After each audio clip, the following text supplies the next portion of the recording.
in an immature market, competition fights. Well, they steal people from each other. That's the way it goes now, maybe in Romania. But if you're really interested in developing this market, you have gentlemen's agreement. You don't do things like that. You help each other to make sure you have a good and sustainable market. For example, this region, you ever heard about waste management? Waste management is not about this waste, but about garbage. And you heard about carbon emissions. Well, you joined the European Union, and carbon dioxide is the big thing.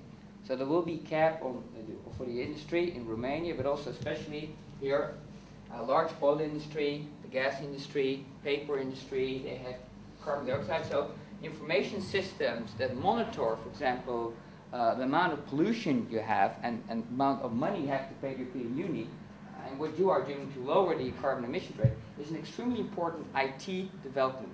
And it will be located around here.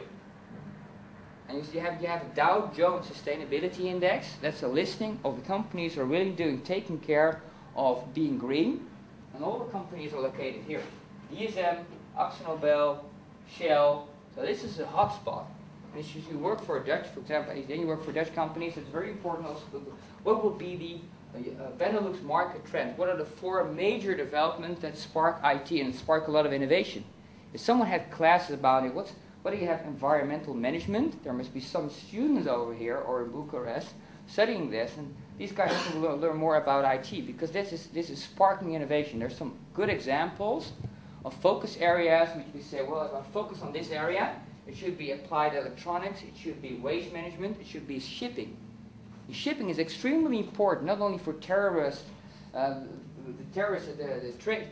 scanning and tracking and tracing of containers from shipping is extremely important. It will be more important in the future. So specific area training, shipping, waste management, you have to focus on that on the long term. In a couple of years, maybe Romania starts to develop very business critical applications for those verticals. Yeah, the stories. So it could big, hairy, they so important that will shape the European Union in 5 to 10 years from now. And make sure you are boarding right now. Start developing this knowledge. That's the only thing you can win in 10 years from now. And you still want to have a great job. And I don't think anyone here wants to make less. You want to make more money. So the only way to do it is focus. See that in the Indian market. So why is India so successful? They have a lot of people. So in a few years they will have the most inhabitants on the world. So more than 1 billion Indians will be together on that relatively small area. They have the advantage that they were part of the English empire. So they have the language skills. It's not always easy to communicate with them. They have that very funny voice. So sometimes it's difficult to understand them. And because they chose to invest in quality. So if you look at, for example, the Dutch IT software coding teams, well, it wasn't really about quality, it was about speed and getting things done. But there were a lot of faults, and you had done a lot of rework, and the Indians said we are going to apply all the lessons we learned at the American business schools and make software great. So their perception in the market is if you outsource work to India, you will get back great quality code. So that's really important in the perception of the Indian corporations.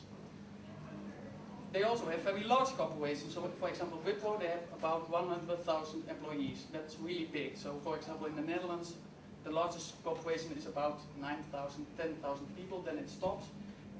In India, it's 100,000 people and more. So it's really difficult to compete with them because they have a lot of money, they have a lot of knowledge, and they have a lot of willingness to compete in the global area.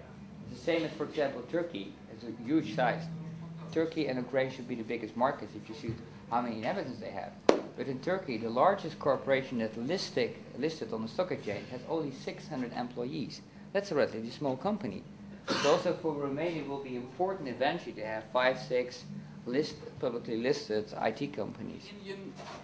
It would be that there's an enormous academic pool of talent, but one of the weaknesses is that the cultural fit is not always optimal. So they can relatively easy relate to English matters because they were once part of that country, but otherwise with the continental Europeans, it's difficult. There is a So different it's mindset. one of the weaknesses of the Indians, they not get along very well with other species, other cultures.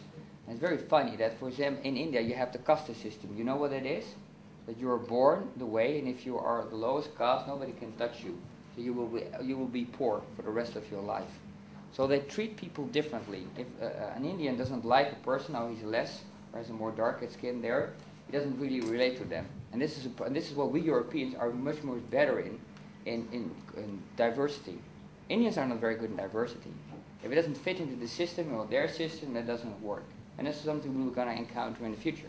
So this is good for European countries, because a lot of European companies who are active in the Netherlands or in Germany think, well, we really don't want to go to India. Let's look for another European country like Turkey or Romania or And if you both respect them, it's for youngsters easier. For example, in the Netherlands and in Germany, you have a large Turkish population. And in this new generation, it's getting easier doing business with Turks and business with Hungarians and stuff like that. So this is the strength we need in Europe, is make sure that all the countries can work together. And within a country, the Hungarians and the Romanians, and it doesn't matter where you're from, well, we're all Europeans. And working together is the only way we can beat the Indians, because they don't work together. And the huge talent pool are only from the upper classes and the upper castes, and that's a religious system. Because in America you also have upper class, but if you make a lot of money, you're poor, you can be a rich guy. In India the problem is if you're born in the lower caste, you can never be at the top. So what's going on at this moment? Well, a couple of minutes I said that the location still is extremely important. But you will see that a lot of work is transformed into just watching what's going on in another location. So a data center is extremely important to have all the data and all your business critical application. For example, you develop an application for a company, but you also monitor the performance. When it's run, so it's in the operations, it will be in a data center somewhere in the Netherlands, but the data center has no man, there are no people there.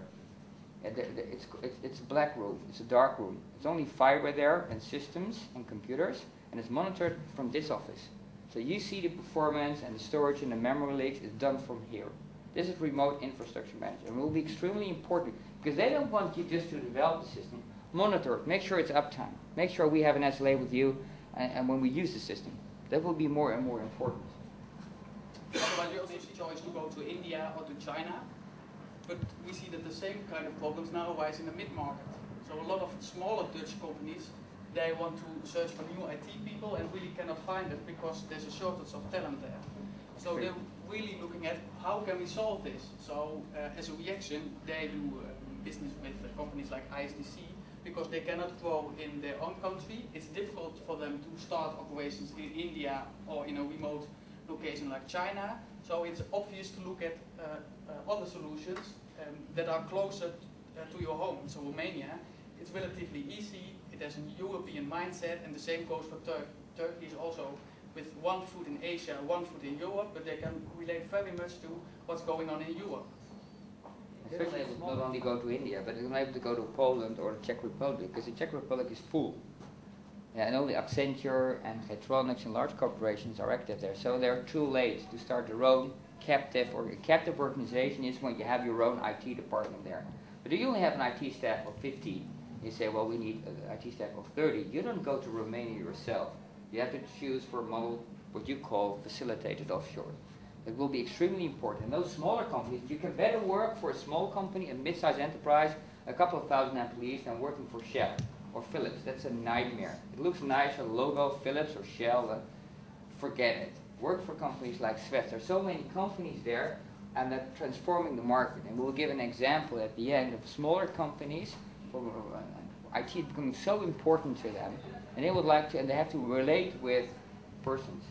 And for a large organization, you just go the specs, and there will be competition, and someone wins it, and you don't go to India, you don't see anyone with programmers. For smaller companies, it will be important to look you in the eye.